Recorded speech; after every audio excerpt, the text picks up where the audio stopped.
Everyone, I hope you're having a wonderful day, and I hope you all have a wonderful Valentine's Day. All right, the first question. Do you believe that the treatment and perceptions of individuals with disabilities has improved? To a certain degree. I think it's a lot better than the past, but more work needs to be done. Like the other day, I was talking with my mom after I watched Crip Camp, and I told her that in all my years of education, I never learned about the disabilities right movement, not until I was 24 years old. Then I said, now that I'm thinking about it, I don't really remember learning about any history really about special education.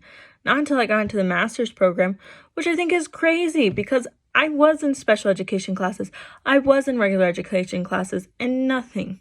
I think learning about the history is so important. The reason it being is we need to learn about the amazing people, and we need to learn about the amazing movement that so many brave individuals fought for.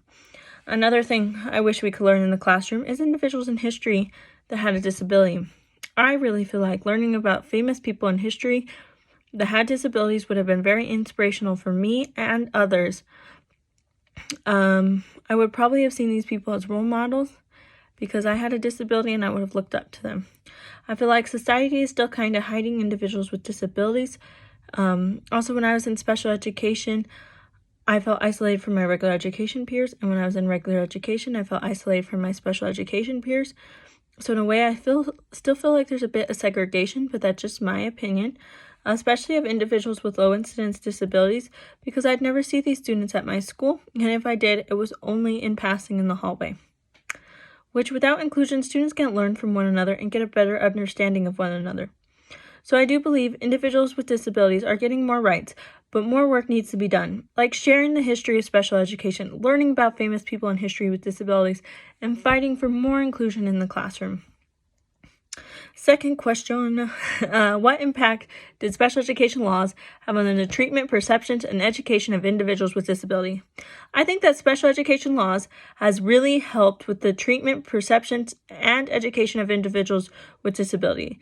There are laws that have helped to give every student a free and appropriate education, so individuals with disabilities can no longer be denied education, which is excellent.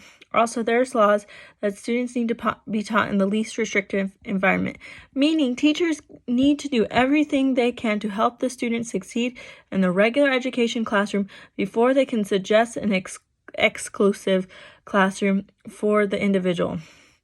Inclusion helps with perceptions. Individuals with disabilities can learn from their peers, and their peers can learn from them. It's important that students have diversity in the classroom. That way, students can learn other perspectives than just their own. Also, there is laws for transition planning, which is awesome, helping individuals thrive after high school in their community, and going after their dreams is super important. I do think more work needs to be done, but the laws have helped a great deal for individuals with disability. I think inclusion still needs some work. I think that transition planning still needs some work. Also, we need to encourage our students to push themselves in the classroom. We do not want them to think they can't achieve something because guess what? They're going to get that attitude that they can't achieve something. Third question. How will knowledge of special education law transform your beliefs about working with individuals with disabilities and teaching practices? I think that law will impact me greatly in my career.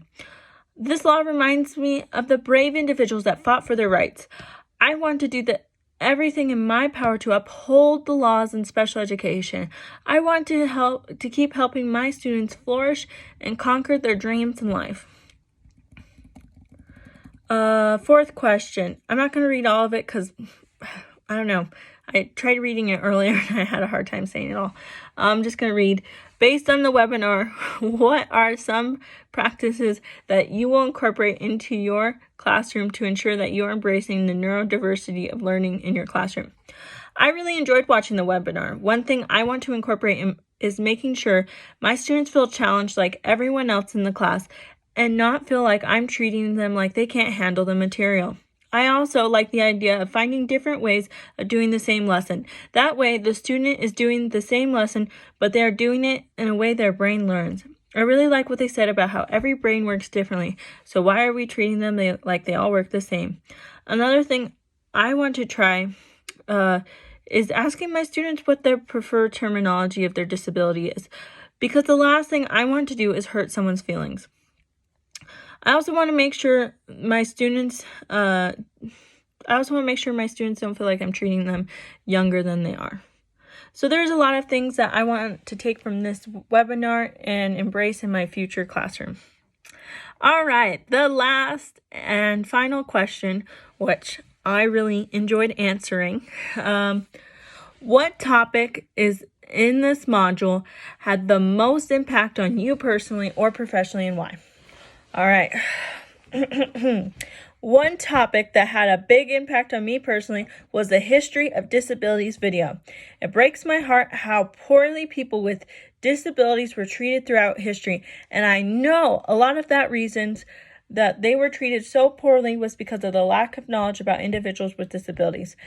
They thought it was God's wrath or karma. They did not know it was genetics, environment, academics, etc. That is why I want there to be more information about individuals with disability in the classroom, history, and more inclusion. That way, people are not ignorant about individuals with disability. Because if individuals are ignorant about people with disabilities, we might slip back into the past and repeat ourselves. All right, sorry guys. I got very excited with that last question. But anyways, I hope you're all doing well.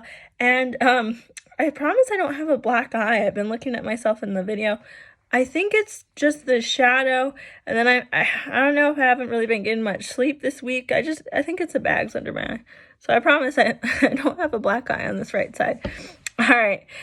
Have a great Valentine's Day. Bye.